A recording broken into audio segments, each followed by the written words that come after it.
What is up, fellas? JPS delivers here. Look at this sick dorm for BJ Simmons. Third year, junior year, considering no red shirt. Perfect again. The question is, how long can they keep the streak going? Remember, we did have a strong start, or a strong finish to his freshman season. Then, of course, winning the national title against UCLA in what was an undefeated year itself. I think we're riding on like 17-game winning streak. Gonna go to Heisman watch. There's your man right there. BJ Simmons, our boy. Number one for, well, pretty much what they say is going to be the Heisman this season. What to expect? I expect him to get quite a bit of touchdowns, but I think the big thing that's going to dictate it, yeah, right there. 99 overall, BJ Simmons. I mean, it sets up well, right? Athletic quarterback, has easily the best arm in all of college football. Him and Ryan Mallett at this time. What can this team do? Him and wide receiver number 88, both in the top 5 for most likely to win the Heisman. Going up against Cornell, what can this team do against us? Well, get a nice first down and whatnot, but I'm going to let that play in the background. Talking about Thursday night football, or at least there was no Thursday night football. COVID happened to the Ravens. Eventually Lamar Jackson ends up getting, right here, pretentious ego right here of Ivy League player, just eating into it, think he's better than his quarterback. I mean, dude, get off your fucking case. Your team's about to get shit on anyways. But continuing on, Texans beat the living crap out of the Lions, even though I'd have to say, though, more so, it was the Redskins beating the living crap out of the Dallas Cowboys. Antonio Gibson with a record day for the Redskins. Or, sorry, Jesus Christ, the Redskins. Washington football team. My apologies. Please don't report me for offensive language on this video. But sorry, you say something long enough, it makes it really, really hard to change it up, or at least change the wording on it and whatnot. But whatever, it is what it is. Football team, 41-16, huge game. Dallas looks like crap. Lions just always looking like crap. Nice touchdown right there to wide receiver number 89. But Texans, kind of a slow start, if you ask me, until that J.J. Watt touchdown, which was sick in itself, and then a couple sick touchdowns, especially that flea flicker. It kind of looked like a halfback sweep flea flicker. Honestly, that seemed like most likely what that was a halfback sweep to Duke Johnson, throwing it back to Deshaun Watson, and then hitting a wide open Will Fuller in what was probably the easiest touchdown he's ever scored in his life. Even easier than probably any YMCA kind of shit. So, pretty much expect the Texans win their game. I didn't expect the Redskins to win by nearly that much, but the Cowboys just get a good pick this year, fellas. There's no reason to be having your hopes really high. I know you beat the Vikings, but that surprised me more than anything. But who knows? Who knows? But we do know that with no Thursday night football game, which was a shame, probably the best rivalry in football between, or NFL football, between the Ravens and the Steelers. Definitely expect a fight to break out between those two teams when that shit happens. But we don't get that until Tuesday, now that Lamar has COVID.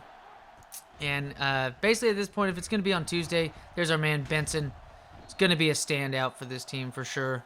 I'm expecting a really good season out of him. He was the top tackler last year. We're going to need linebacker help with him and right outside linebacker 42 being the studs on this defense.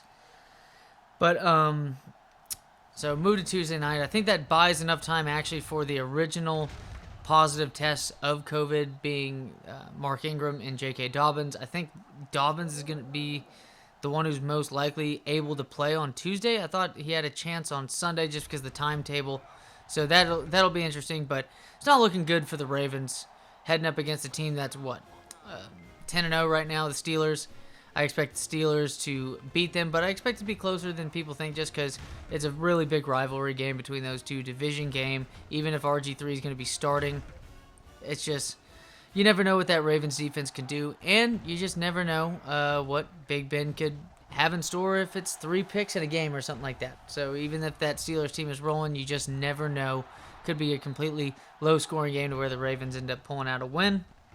Raiders on the road against the Falcons. Raiders are favored by only 3 on the road. This is a good Raiders team, and but also too, their defense secondary has shown a little bit of improvement compared to the beginning of the season.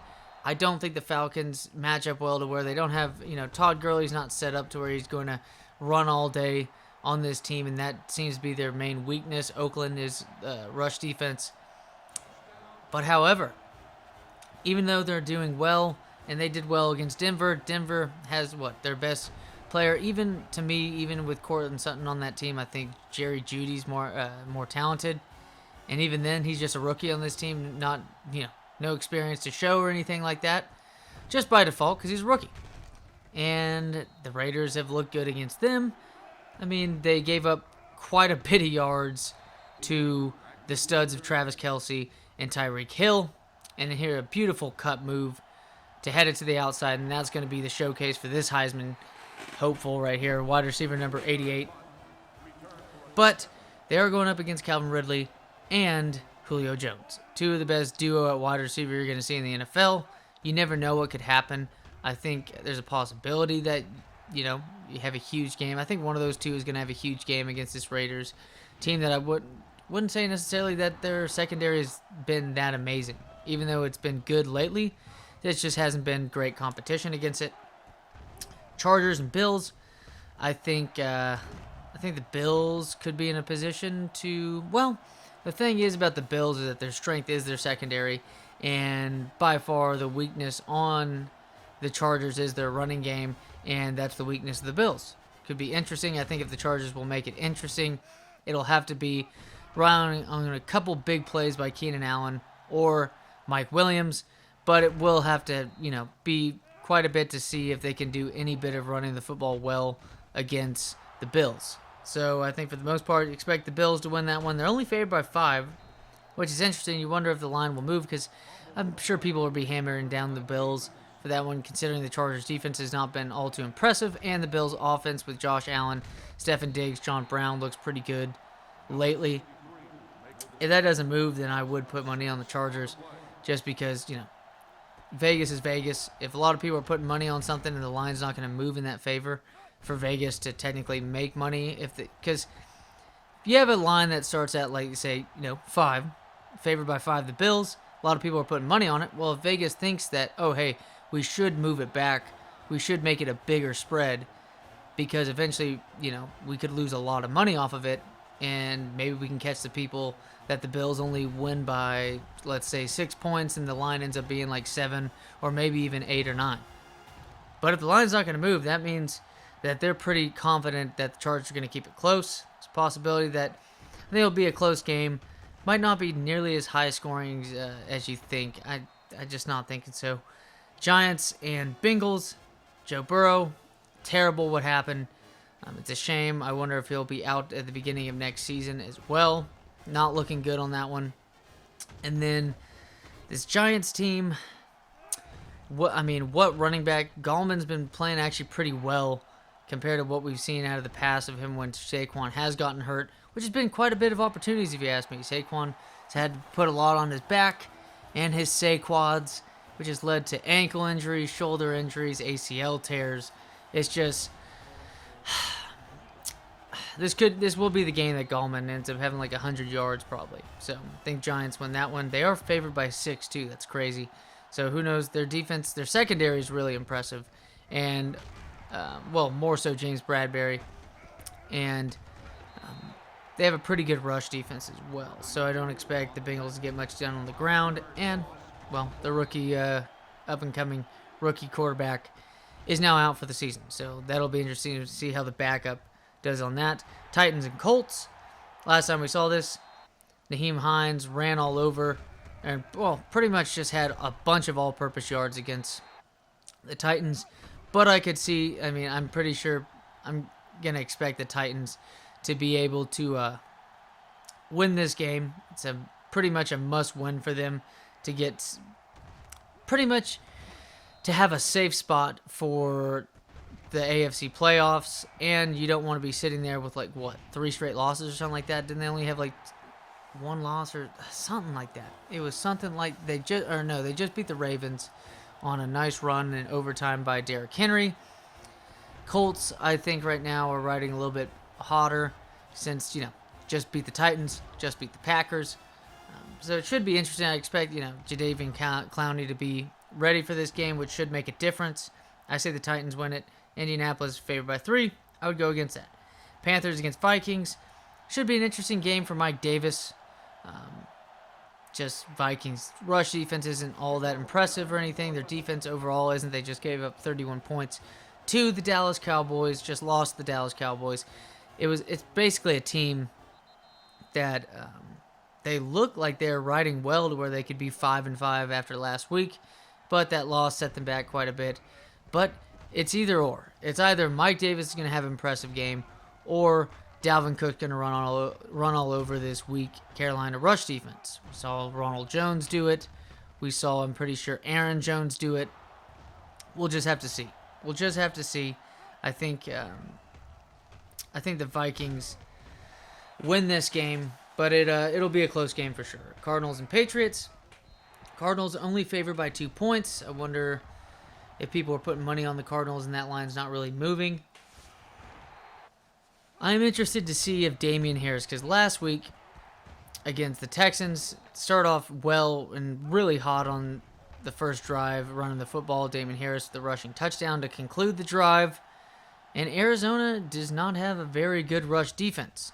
So with that being said, I could see, the Patriots be built to have a really close game against this. It's what Vegas is expecting is a close game. But I do think the Cardinals end up winning this one. Dolphins and Jets. Sam Darnold, 0-10 Jets. Miami, only favored by 7, which is interesting. I wonder how many points you could put on that. Considering, could Miami's defense just destroy this Jets team? Look at how wide open Mr. Norton is. So much tight end usage to start off this season, too.